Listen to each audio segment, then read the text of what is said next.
Okay, hey guys, it's k3soju. I just wanted to do a tier list. I usually come out with a tier list, and I would, so like, let me just bring it up. I would usually make a tier list like this, and then I'm just gonna take out the 10.15 tier list, and then I make the picture, and then I talk about it through here. And like, honestly, there's so much to talk about, so I would rather just do it this way. But anyway, if you don't know who I am, I'm k3soju. I stream on twitch.tv/k3soju, and I've been basically top 10 on ladder since the game came out. So hopefully my tier lists can help you guys out. Okay, so I'm just gonna start.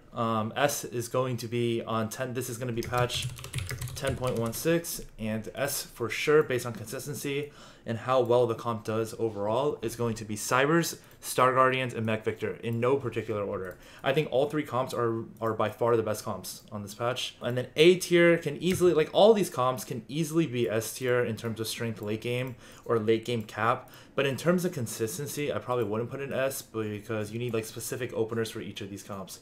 For example, Rebels need high roll, Flame Bros are 6 BM reroll Yi, basically needs like a Yi from a box or infinite bows. Space Pirate it can honestly be an SSSSSSS, or it can be like an F. It honestly just depends if you hit the GP on 4-1 or 4-3, depending on how much gold you have and when you roll down. Shredder is easily going to be like SSSSS plus if you just hit a Jarvan 3, Xayah 3. Dark Stars, like Dark Stars are really strong, but they need a like specific opener. I can talk about that later in Sanity Battlecasts. But anyway, I'm going to start with Cybers. And here's the Cybers. This is going to be your 8 board. It's going to be 6 Cyber, 2 Chrono, 2 Sniper, and 2 Vanguard. These are probably the best in slot items. Leona can honestly use anything. A lot of times, she's going to be using Fawn and Fawn Galaxy, or even like a worthless Locket. You just dump all the worthless items on her. But I wanted to make it clear that if you have like Negatron and Belt opener and you want to win streak with Cybers, I would probably start with Belt on Fiora and Negatron on Leona. But I wanted to talk about level timings and stuff like that. You basically really only play Cybers if you have a Cyber opener. If you have like Leona Fiora 2 and you have like Caitlyn 2 and then you like get like a Lucian or you get like an early Vayne from a box, and then you basically, the opener for this is going to be Bow or Glove. And stuff to talk about is you basically always 8 on 4-3. You don't roll until 4-3 ever because you're basically rolling for like Aurelia, Wukong, Vayne, Echo, which are all heavy costs apart from the early game. And obviously at level 9 you can actually like add, you level to 9 you can add Thresh, take out Caitlyn for Jhin or Ashe. I actually, like, a lot of people say that Ashe is pretty good because of CC, but Jin's DPS as a unit is like so insane that I would just take the damage almost every time if you can make it. And the thing is with Echo is people ask what is best in slot Echo items. There's not actually best in slot Echo items. You just run wherever the like garbage you have. You just put everything on Echo, and if you somehow come out with a good Echo, like specifically Treasure Trove, if you come out with a good Echo, you can easily put in Fizz at 9, and you just run this board and you just add Fizz at 9. You just don't care about Mana Reaver or anything like that. And the thing is with Cybers, a lot of mistakes is, one obviously is people rolling before fucking 8. Like, I feel like if you're rolling on 7 for Cybers, you're either turbo low rolling, which you shouldn't be playing Cybers anyway, or you're just bad at the game. Cybers require a lot of money, and you need to go 8, and you basically want to go 8 on 4-3, and you want to stabilize and try to re-eco up to 9. And then another big misconception is that Aurelia just takes fodder items, but Aurelia is actually a really good secondary carry. Especially on Treasure Trove, like I think you can get these glows on Aurelia very often, but a lot of times she's just stuck with like one item, and it's usually going to be like IE or Rabadons with the extra things. But another thing I wanted to say is Cybers is really good in Treasure Trove, Galactic Armory, Fawn Galaxy, stuff like that. And also Info Aurelia obviously is insane. Especially like I wouldn't slam Info Aurelia, but the moment you find Echo, Info Aurelia is broken because the Echo gets the attack speed, gets a faster ult. Also, the Aurelia obviously gets attack speed and the ability to jump on the backline and not get stuck on Vanguards. I'm not really sure what there is much to talk about. You could go like Riven 2 over Wukong 2 or Shen 2 over Wukong 2. But the biggest thing I think for Cybers is you need a lot of money. And at 4-3, if you can roll down for a stable board, like let's say like Wukong 2 is one of the best upgrades. You want to roll for a stable board and potentially 9 after the next carousel in stage 5. The 9 is super important on Cybers. You basically want to get your items for Vayne. You can lose streak until Krugs, and then 8 at 4-3, roll to 20 or 30, and then 9 post carousel stage 5 while maintaining at least 30 HP, and you basically just win out. Like, I really like Cybers because Cybers is one of the comps that can actually win out to the end. Agree? Agree. Anyway. So next would be Star Guardian Viktor. This comp is, it's belt or tier opener. Ideally, you want to win streak with like Jarvan early game and you can just run Warmogs. Yeah, you just win streak early game with Warmogs Jarvan. You just run some random BS in the background. And then you can roll on 7. But how the comp works is you really need Xayah. Like a lot of times you're win streaking mid game with all these random items on Nico. And then you just run Saras on Syndra. And that basically carries you on 7. Like if you on 7, if you have Nico plus Syndra with blue buff on Syndra, and ideally if you can make another Syndra too, you can transfer the blue buff to Xayah, because after you find Xayah, basically mana items on Xayah, like this unit is so broken in this comp. It's actually so broken. And then you can go 9 for like Lulu. But ideally on 7, you're probably just running like a variation of 2 Protector, 4 Sork, maybe 6 SG, but usually not. It's usually just going to be 4 Sork, like 3 SG and the Protectors. And that's honestly strong enough. And then you go 8 and you roll and you pray for Xayah. But if you're high rolling, you can go fast 9 and roll for Xayah. Yeah, and like don't get me wrong, I think Soraka is like the most busted unit in the game. And I'll talk about that more in the tier list. This comp is honestly pretty easy. Oh, one thing is like on carousels though, don't go to finish one of the items. Honestly, like Nico, the reason you want QSS on Nico is because if people Zephyr your front line, you're kind of just going 8th because you don't have a front line. Like Nico is the solo front line. Melee units surround her and she gets a free stun and also charges mana on your other SGs. Like let's say I had belt, glove. I'm never going to go for a cloak to finish the QSS. You always just go for tier. Because this comp can use infinite tiers. Because if you think about it, one tier just charges like infinite mana for the rest of your units. There's not too much to talk about. I feel like there's not too many variations of this comp. Just play your strongest board, go 7, pray you have Nico and Syndra depending on how hard you're high rolling. You need infinite belts and infinite tiers. Alright, Mech Viktor. This comp is... If I could, I would say Mech Viktor is probably the strongest comp in the game. Only because you can play this comp, win streak, lose streak. All you need is... I mean, you can literally use everything. You can even use a cloak because you can make a QSS.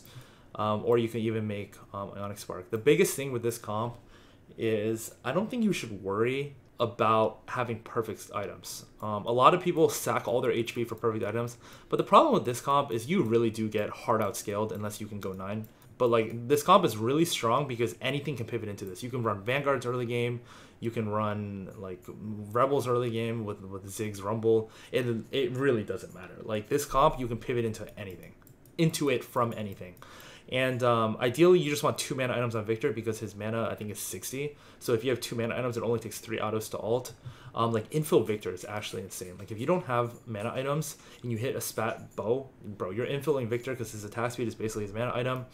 Like, different variations of mech items is you can use Bramble, you can use GA, you can use Ionic Spark, you can use Trap Claw, you can use like just anything. Just make sure you have 3 items on your mech and just make sure they're not like troll items. Like I wouldn't put like Ginsu, like any of these garbage items on mech, but like Warmogs isn't that good.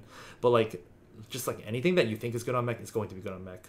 And a lot of times you can go like GA on Shaco or something, and then basically when you hit GP you can take out Ziggs, replace Shaco with like Echo, and then put GP over Ziggs, and now you have a new front line. And now you can just do GA, GP instead of Ziggs. A lot of times, this is like one of the only comps that you're rolling on 7. If I'm loose streaking at Krugs, I would loose streak all the way until the next carousel, level to 7, roll and pray you hit mech. But I would probably just roll to 10 and then stabilize anyway because you're definitely hitting something to play. But ideally, you want to roll down on 7 and you just either just don't play Mystics or you don't play Ziggs. It really depends on what your board is. But yeah, again, like I want to stress the importance of 2 mana items on Viktor. And also, like, dude, I think Hodge Viktor is insane.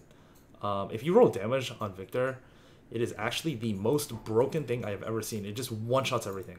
But not only that, so don't be scared to not put Hodge on mech and just putting Hodge on Viktor if it means giving him 30 out of 60. So it's 3 autos instead of 5. And then another thing is Echo with Viktor. If they ult at the same time and they're stuck on the Viktor laser, it's a wrap. But there's not much to say about this comp. A lot of times you're just hard rolling it down on 8. And just upgrading the staple board. I would do Echo 2 over Shaco. Or no, sorry, obviously Echo 2 over Shaco, but Echo 1 is greater than Shaco 1. And then a lot of people are saying like, oh, like why don't you run Cassiopeia instead of Soraka? Because it's Battlecast Trust. Soraka is broken. Like you're not like, don't worry about Battlecast. It's not even like, let me show you what the trade is. Wow, you get 80 healing every 10 instances of damage. It's actually pretty decent, but it's like it's not actually as valuable as Soraka because sometimes Soraka can ult when the mech breaks, and you just basically guarantee ult on all 3 units. It's turbo broken, trust. Anyway, so those are the 3 S comps, and then I'm gonna start talking about the A comps. Okay, I'll start with Astro Snipers, I guess. Okay, so this comp is another comp that you can actually roll on 7. The reason is the upgraded vanguards actually increase your front line, but sometimes if you're high rolling, you can actually just skip the 4 vanguard. Like if you're playing vanguards mid game, like a lot of times you're playing this, but if you're win streaking with Caitlyn Ashe, you can actually take out Mordekaiser and Jace and just run Ashe Caitlyn. It should be TG Wukong, sorry. And then the reason you want Zizira on Nautilus instead of Wukong is Wukong 2 with Zizira is going to go over the GS cap. So it's greater than 1750 HP, and you don't want the GS to just one-shot your Wukong. The problem with this comp is you're lacking a lot of frontline, and that's why Zizira is actually probably the best in slot. And low-key, if you can somehow afford infinite rods on Teemo, I actually wouldn't go like Morello. I think Seras Rabadon's is actually better than Seras Morello Rabadon's, but if you can only get like 2 real items on Teemo for the entirety of mid game, I would probably just go with Morello, just because it adds like a lot of base damage for a 2-item build. But anyway, the front line is the most important for this comp. Your backline's already insane. A lot of times infiltrators are trying to jump on Jhin, and that's why the GI Jhin is insane. And you want to try to use Bard to like kind of protect Teemo from infiltrators, but I like Karma on Teemo, especially if I'm GAing Jhin. There's not much to say about this comp except for roll aggressively on 7, and then you play around what you play mid game, so either 4 Vanguard or 4 Sniper. And like the thing is, you rarely ever drop Bard on 8. The only thing you can do at 9 is if you're going like lose Jace, lose Mordekaiser, and you run Ashe, Caitlyn, and then at 9, right? 1, 2, 3, 4, 5, 6, 7, 8. At 9, you can finally drop Bard for Lulu, which gives you the Mystic Celestial, and Nara, which gives you the Astro back. So it would just look like Lulu, which is nice because you can add an extra Nara, but I rarely ever greed 9 because the Bard is so good with Astro. It's every 2 autos you get a Meep. The Bard is so good for farming 9. And then like the reason this is good is because now you have like more team up protection. You can even do this depending on blitz. You just have to scout. Shot's pretty good as well. Like Nara, good front line. TG Nara is good. Like you just prioritize front line. A blue on Teemo and like 180 item on Jhin, and you're good to go. But this comp is definitely like when it's capped, it can definitely beat the S comps, but it's really expensive. Like this comp needs to go 9, and you need like all these high cost units. So that's why I put on A instead. So that's Astro Snipers, and now we're moving on to Rebels. See, like this comp is A tier, but it can easily be S. It's just how hard you high roll early game. Like obviously any comp with GP that utilizes GP has like an insane cap, because GP you can pay 16, 24, 15. You can pay 39 gold for this unit, and if you're putting 6 items on a 39 gold unit, it better be broken. Like the comp better be strong. But the reason the comp's good is because GP basically gives resets for your Jinx, and your Jinx just hard 1v9s the game. And the reason I just put red buff as best in slot is because a lot of times you just have a leftover belt that you don't know what to do, because this guy's hogging all your rods, and this is GS, this is another BF sword, so it's just like you're not getting more BF sword right now. So obviously best in slot is probably RC, GS, just because GS helps you get the reset and deals with mech. And also bow and BF is insane. And also the reason GS is broken on Jinx is because the rockets proc off the GS procs the rockets, or the rockets can proc the GS. So like the rockets get the increased damage, the bonus true damage as well, which is like just crazy in terms of scaling. But anyway, like don't be scared to IE, don't be scared to like Deathblade. There's a lot of good items, even GA. I don't recommend GA because I feel like you're using a BF sword for no reason. BF and chain for no reason. A lot of times the Rebel shield from these 5 units are pretty good. Also, if you want a full greed, you can probably do this if you don't have RC. A lot of times you're just rolling it down on 8. Don't value the BM chrono that much. A lot of times, if you have like a GP pair and you have 30 gold, there's no reason to go 9. You might as well just roll for the GP2, and you might as well just roll for the GP upgrades, because the GP with double strike is insane. Like it's a different unit. And then also you can do Zed over Malphite. For example, like let's say there's a Teemo here, the Zed can actually make it so the Teemo shrooms your Zed. But the problem with that is people with infiltrators, a lot of times the Malphite actually helps in making sure that the Jinx doesn't get jumped on by infiltrators. Because sometimes, I don't know why, but like the Yi will walk up and then infiltrators are just randomly on your Jinx. And I'm just sitting here like, what the? But yeah, this is your board. Like even on 8, if you're not potentially going 9, you can put Graves instead of Ezreal, depending on what you're streaking on early game. Like a lot of times I actually don't upgrade Ezreal if I'm low rolling, and because Ezreal 1, Ezreal 2, there's no difference. But anyway, you're probably win streaking early game with like Malphite, Yasuo, and Yi. Like let's say you find a Yi from a box, and you go BF opener and you go GA Ionic Spark on Yi, like that's just win streaks you all the way to fast 8. Then you go on 8 and you roll for like Rebels. And if you don't hit GP, you can just have Rumble carry your items. And Rumble is just as good because it helps your Jinx reset because it stuns frontline for you. But yeah, this comp is easily an S tier comp. It just requires a high roll opener. You need to go 8 with as much gold as possible. And ideally you want to go 9. But the reason you want to be 8 with as much gold as possible is because when you're rolling, like not only are you rolling for GP, but you're also rolling for GP upgrades, which just requires so much gold. But this comp is definitely good when you hit. So that's Rebels, and this is Bane Bros. I see, like this comp is really strong, but again, the reason it's not S is because it's really inconsistent. And here you need to scout for the lobby. Rabadon's is actually better when there's not mech, but if there's mech players, you probably want Ginsu because it's more consistent DPS. But if you have Rabadon's, it's actually just going to be better in almost every matchup except for mech. And this comp is actually, you just prioritize eco heavily. You want to probably sack until you have RSC. But like basically you 100% want RC. This is the best in slot for sure. And then Runads is next. And then next it's just a rod item. Ginsu might be more difficult to get. Rabadon's is really good as well. Even Jeweled Gauntlet is okay if you can't get double rod. I would just start slamming items after you have the RFC. And your leftover fodder items, you just want some like tank items or like a dodge item on Shen, because in physical damage matchups, if your Shen can cast, it buys infinite time, which is like 3.5 seconds, I think. I'm not entirely sure. It's between 3 or 4 seconds, I think. And your 6 PMs are basically just gonna wipe his team. Fiora is good, better than Xayah because of stun. A lot of times at 8, if you don't have BMZ, like BMZ is broken, trust. But a lot of times at 8, if you don't have BMZ, you can run Echo, which gives you Cybernetic. And like Aurelia too is a really good alternate carry. Like you'd be surprised, this unit like hard pops off. You can give like Fiora like a worthless item as well. Riven's not bad. Like Riven can hold like mana items really well. Like blue buff like Morello Riven if it's on like an item galaxy or something. But yeah, this is basically the comp. You just roll on 7 for 3 stars. You can slow roll. You usually prioritize eco. I like to level to 7 post stage 3 carousel and then roll for like a stabilization. Like even Yi 1 with these like with like an RC, Runads is going to stabilize you. So it's not too hard to stabilize as long as you have the items for Yi. Next is Space Pirates, easily the best comp in the game, but it requires hitting a GP. And you want a high roll opener, and you can do your opener with Rebels with Rumble holding your GP items, or it can just be Graves Darius with your Darius holding your GP items, and you just remake it. Or it can be Chase if you get a Chase from a box, and you can have that hold your items as long as you're farming gold with Graves. But if you have the opener for it, like if you have the GA Rod, like if you get Rod and you get another Rod BF sword, and then you go for like GA, so you have like GA Rabadons, and then you can easily build a red buff, and you're streaking with Darius. You go 8 at 4-1 or 4-3, and you just roll it down for this comp. And if you solo frontline your GP with GA, the most important item is GA.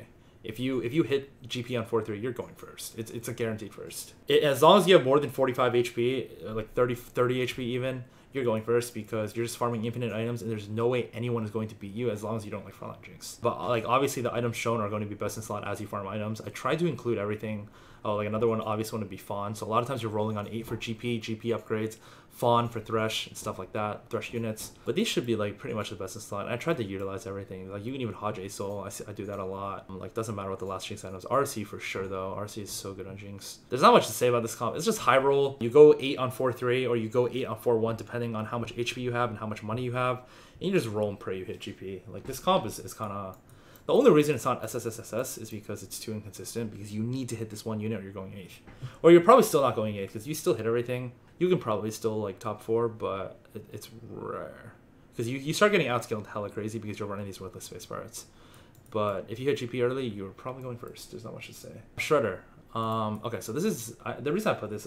The reason I put Shredder at A, it can easily be an S comp. Like I say this every time, but if you just have like an early Jarvan 3 and an early Xayah 3, these are the only 2 units that matter. Fiora, Shen, Rakan are just a plus. Like if you're turbo high rolling, you're slow rolling. A slow rolling is like rolling above 50, rolling excess.